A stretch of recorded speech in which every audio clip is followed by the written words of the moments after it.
E isso nos leva à seta dourada do consumo, o coração do sistema, o motor que impulsiona. É tão importante proteger esta seta que se tornou prioridade daqueles dois sujeitos. Hoje o assunto é consumismo. A gente estava trabalhando isso nas aulas sobre a questão da produção de lixo, e geralmente eu costumo trabalhar com, né, o documentário História das Coisas, de 2007, que ele mostra essa lógica toda de como o consumo, né, está relacionado com a questão da produção do lixo. Mas, claro que ele vai muito além disso, ele acaba mostrando toda a lógica, desde a extração da matéria-prima, da produção nas fábricas, da exploração do trabalho das pessoas, e depois da publicidade para vender esses produtos, transformar isso quase que num ritual, né, de compra, que afeta né, a questão psicológica das pessoas, e para que elas sejam sugestionadas cada vez mais a comprar, e depois, no final, o descarte de tudo isso e a quantidade de lixo que isso gera, sendo que muito disso nem precisa ter sido comprado, ou então eles são feitos de maneira tão frágil que foi feito para ir para o lixo. Né? É a questão da obsolescência programada, fala nesse vídeo. Então, eu chegando nessa fase do assunto, sou obrigado a me atualizar em relação à questão da história das coisas, que foi em 2007. De lá para cá, muita coisa mudou. Agora a gente tem um documentário na Netflix chamado Dilema das Redes,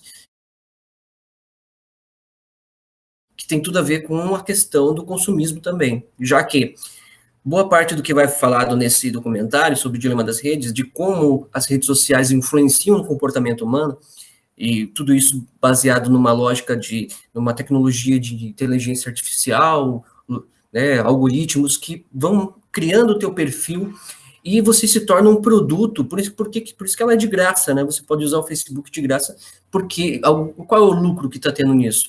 O lucro é pessoas que estão pagando para ter acesso ao teu perfil e conseguir criar a publicidade direcionada diretamente a você.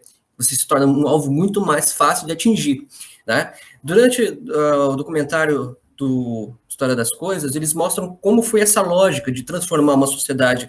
Antes disso, tinha indústria, tudo bem, mas inicialmente ali, agrária, para uma sociedade do consumo. Né? Foi uma saída pós-guerra, pós-segunda guerra, transformar as pessoas em consumidoras, né?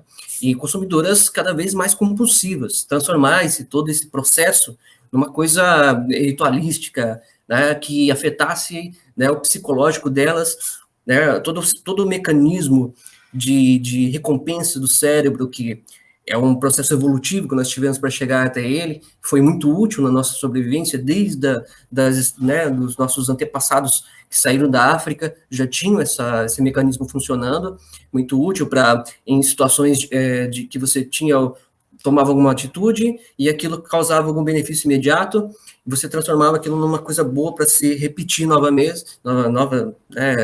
mais vezes, e isso ajudou na nossa sobrevivência. E esse mecanismo foi desvendado, descoberto, e ele sempre foi utilizado pela publicidade mais recente para transformar, né, fazer com que a gente se interessasse pelos anúncios, comprasse. Né? Então, eles mostram quando isso começou. O documentário que tem na Netflix hoje, O Dilema das Redes, ele mostra como esse mesmo mecanismo, né, foi elevado à enésima potência, capaz de criar o teu perfil, pelo teu perfil nas redes, transformar você num alvo muito mais fácil, né, te bombardeando de anúncios de forma muito mais específica. Né? Então, é isso que acaba dando lucro. Né? Então, esse é a nossa, como é que eu vou dizer, a gente tem que se reciclar, as coisas mudaram e hoje a gente tem as redes sociais que são o grande impulsionador do consumismo. A gente está vendo aí com a pandemia, muitas pessoas comprando pela internet, né, deixando de até fazer compras de supermercado, então elas estão expostas muito mais, né, anúncios, né, o tempo todo na rede. O mecanismo, na verdade, ele, para antes de ter o teu perfil, eles vão fazer com que você fique o máximo de tempo nessa rede.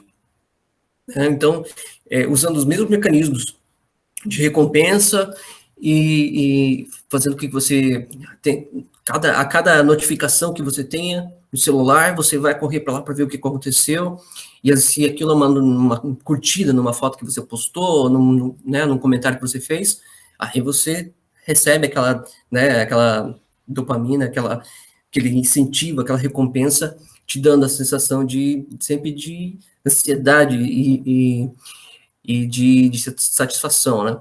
Então, esse mecanismo todo criado para a gente ficar preso nas redes para poder vender anúncio, isso que foi feito. Eles usaram a vulnerabilidade do nosso cérebro para transformar isso numa forma de vender anúncios, de fazer com que a gente compre mais. Né? Então, o História das Coisas, ele é ainda muito importante a gente assistir ele e entender todo o processo. E o Dilema das Redes mostra como isso aumentou a capacidade de expor publicidade para a gente, só que foi elevado a um nível muito maior, né? A capacidade de manipular o comportamento humano que as redes sociais criaram, né, acabaram tendo, se tornou uma coisa muito preocupante, né? E não só na questão de fazer com que você compre, né, você seja um consumidor ainda mais ativo, comprando cada vez mais coisas, muitas vezes sem ter utilidade, muito mais do que isso, né? A ideia de que se você consegue manipular o comportamento humano, muitas pessoas podem se beneficiar com isso, não só com vendas de produtos, mas vendas de ideologias, vendas de discurso político, né? Então, toda essa... Tem um outro documentário que vocês podem assistir, que é o Privacidade Hackeada. Também tem na Netflix. A ideia de que você pode até interferir no curso eleitoral de um país utilizando as redes sociais para isso. Né? Isso aí a gente pode ter visto aqui no Brasil, a gente teve visto isso na Europa, na Inglaterra, para a saída do Reino Unido, né, nos Estados Unidos, com o Trump, utilizando as redes sociais como essa ferramenta de polarização política e de distribuição de notícias falsas. Tudo isso cria um clima muito complicado, né? Porque a gente vive num ambiente hoje de polarização e que não existe mais discussão, não existe mais debate, não existe mais diálogo que use fatos para isso. Afinal, a verdade não existe mais. Né? A gente chama isso da era da pós-verdade. Então, como é que a gente vai lidar com essa nova realidade? A ideia do consumismo, ela estava ligada diretamente agora a essa capacidade que as redes têm de manipular o comportamento humano. Né? Então, não só a gente não conseguiu evoluir de 2007, lá, com a História das Coisas para cá, como a gente acabou perdendo muito mais a capacidade de entender essas relações entre produção e consumo e os problemas ambientais que isso pode causar, né? E ainda por cima, tem a capacidade de criar conflitos ideológicos, né, cada vez mais sérios, cada vez mais graves. A gente está vendo isso nos Estados Unidos com o Black Lives Matter e supremacistas brancos acabando tendo confronto com mortes e tal. Tá?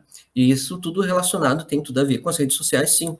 Né? Toda vez que a gente pega o celular para olhar lá no Facebook, estou olhando no Facebook lá, aí eu acabo vendo uma notificação de alguém falando um absurdo que eu discordo. Eu vou lá, curto, dou uma descurtida, uma carinha de raiva lá e tal, e vou lá comentar contra. Eu estou ensinando para o algoritmo o que faz eu ficar preso nas redes sociais. Toda vez que tiver alguém falando uma bobagem, vai aparecer nos comentários de alguma matéria lá, essa bobagem vai aparecer para mim novamente, para eu ter que ir lá e comentar alguma coisa novamente. E assim a gente fica preso nas redes sociais. Então, o Facebook acabou trabalhando dessa forma, como uma forma de fazer você gaste mais tempo nas redes sociais, para você ter contato com muito mais anúncios de forma direcionada para você, e você acabar, de repente, gastando mais, comprando mais coisas, sendo muito mais consumista, né? Ele criou esse mecanismo de que, pelo ódio e pelas discussões políticas contrárias, cada vez mais polarizadas, cada vez mais radicais, faz com que você acabe ficando preso ali. É mais ou menos como aquele tem sempre aquele na escola, né? Que quando tá vendo dois caras lá que estão se estranhando e vão brigar, poderia chegar lá e não, por que vocês vão brigar por bobagem e tal, né? Não vão brigar por causa disso. O Facebook é aquele cara que vai lá e diz assim, ó, falou da tua mãe, te xingou, né? Ah, lá, né? Falava pelas tuas costas. E aí que cria treta, né? Então, na verdade, o Facebook é isso, ele gosta, ele acaba impulsionando o discurso de ódio, né? E toda essa polarização, porque é assim que ele vai ganhar a gente, vai ganhar com que a gente fique mais tempo preso nessa rede social.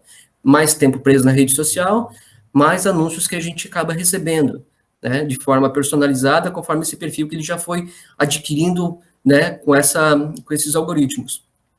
Então, é uma espiral de consumo e de polarização política, de discurso de ódio, que vai se retroalimentando, né?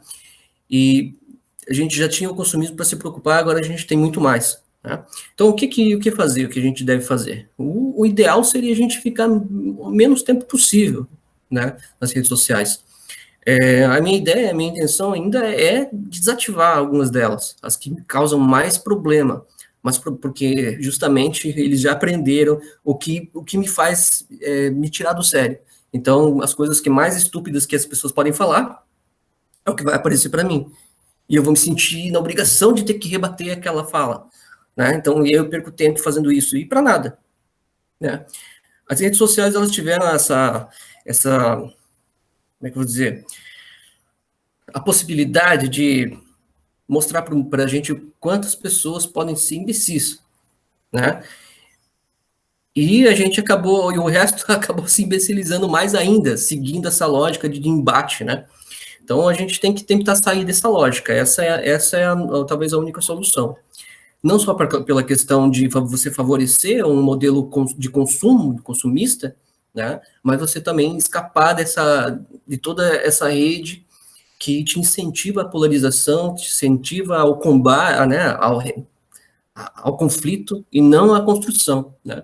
Hoje em dia você vai discutir, vai falar qualquer coisa na internet, sempre vai ter alguém para querer te refutar baseado em nada, em informação nenhuma, em fatos nenhum. Né? Essa era da pós-verdade é o que a gente está vendo agora, e ela é muito influenciada pelo conteúdo que aparece nas redes sociais. Né? E as pessoas seguem, e muitas pessoas que a gente achava que teriam a capacidade de discernir as coisas, né, que se formaram junto comigo no curso de biologia, trabalharam junto em projetos de conservação, e hoje pensam, né, que toda essa questão é uma mentira, que efeito estufa não existe, toda essa coisa nada toda, que vai totalmente contra a ciência e tudo que a gente sempre acabou tudo que a gente achou que estava construindo se desconstruiu nesses últimos anos com a capacidade de manipulação que as redes sociais têm. Né? Então, a ideia é diminuir a ideia do consumo que a gente tem nas redes sociais. Né? A gente precisa entender como esse consumo, o consumo que a gente tem hoje, é impactante para a questão ambiental, desde a extração da matéria-prima nos ambientes naturais, né? Desde toda a transformação de cada vez mais né, cheia de químicos, cheia de poluição, exploração das pessoas, porque é um problema social também, né? As pessoas que perderam suas áreas naturais para a exploração de alguma matéria-prima, tiveram que ser tiradas daquela região, sobrevivendo por anos naquele ambiente, perdem espaço para extração de matérias-primas, e depois acabam não tendo muitas opções, acabam indo trabalhar nessas fábricas, se contaminar com essas substâncias, né, para ganhar baixos salários. Então, todo o mecanismo de exploração que tem gerado por essa sociedade de consumo, ela só traz prejuízos, tanto para o meio ambiente de forma geral, que a gente está falando questão ambiental, mas ela é uma questão de qualidade de vida também. Menos tempo nas redes sociais, se a gente perdesse, a gente teria mais tempo para aproveitar, né, uma vida ao ar livre, né? Seria muito mais saudável, muito melhor, né? Comprando menos coisas, né, menos lixo a gente produz, menos a gente contribui para essa extração de matérias-primas. Então, o meu conselho é saiam das redes sociais ou diminuam muito o seu uso. Tá? E tentar entender que essa lógica do consumo, tanto ele se for, né, manipulado pelas redes ou não, é uma lógica que não faz sentido para um planeta finito, né? Os recursos são finitos, uma hora eles vão acabar se a gente continuar nessa lógica de extração, transformação, consumo e depois descarte, né? É isso.